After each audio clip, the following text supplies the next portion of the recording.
As a concept, the Thanksgiving house is brilliant, and actually the execution's not too bad, but the protagonist is one of the most irritating people ever that I really struggled to enjoy the film. I will say that ultimately I liked it, but my dislike of the protagonist was so strong that it really hindered what could have otherwise been a really beautiful experience. This was released in 2013. It's a Hallmark film directed by Kevin Connor, and it's written by J.B. White, and we have a cast including Emily Rose as Mary and Justin Bruening as Everett.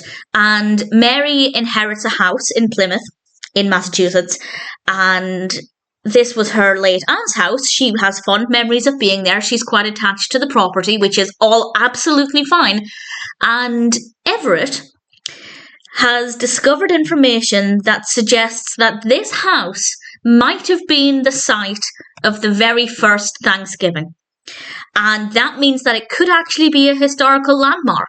And that would, of course, if that is the case, affect what Mary is or is not able to do with the property. So part of the film is about Everett trying to find out more, to pursue this, to find out if the property is protected. And it's partly about Mary just being really nasty to Everett, really dismissive, really abrasive. She is a lawyer, so that kind of abrasive, no-nonsense attitude, I guess, kind of goes with the territory. Either she's always been like that, or it's an attitude she's learned with the job. But it's taken so far that I hated her. And it's not even a case of I hated her to begin with, and then over time I started to like her. The character development is very, very weak for Mary for the bulk of the film, and I just found her to be really insufferable. Thankfully, on the other hand, Everett is an absolute joy. I absolutely loved him. I thought he was fantastic. So when Mary was driving me crazy, Everett was making me smile. And there was one point, even quite early on, when he was apologising to Mary, and honestly, he had nothing to apologise for. She had everything to apologise for. Obviously, I understand her being a little bit defensive when somebody wants to now come onto her property that she's just inherited, but she took it too far.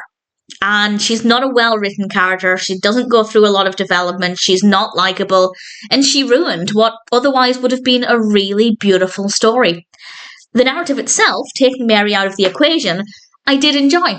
The concept that this could be the site of the first Thanksgiving, I really like. I don't know why, I'm just very drawn to stories about the first Thanksgiving, about the Mayflower voyage, just anything like that. I don't know why, I just find it so fascinating, and this is no exception.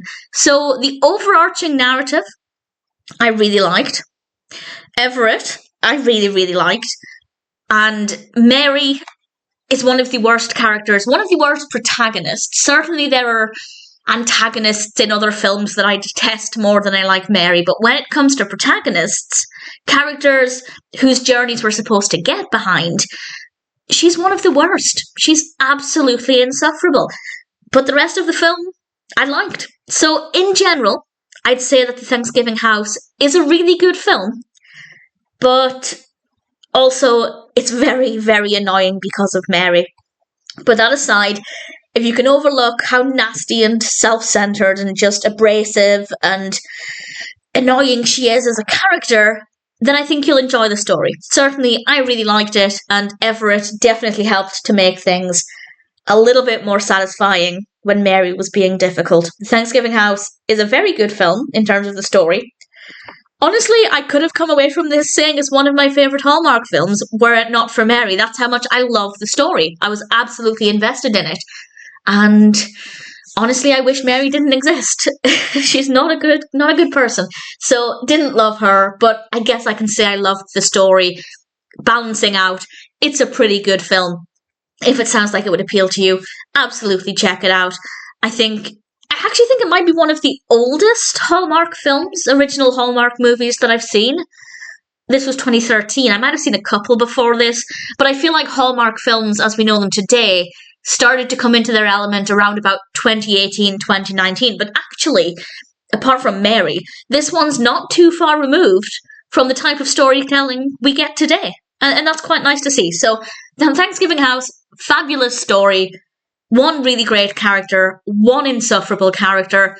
All things considered, I'm still very happy to recommend it.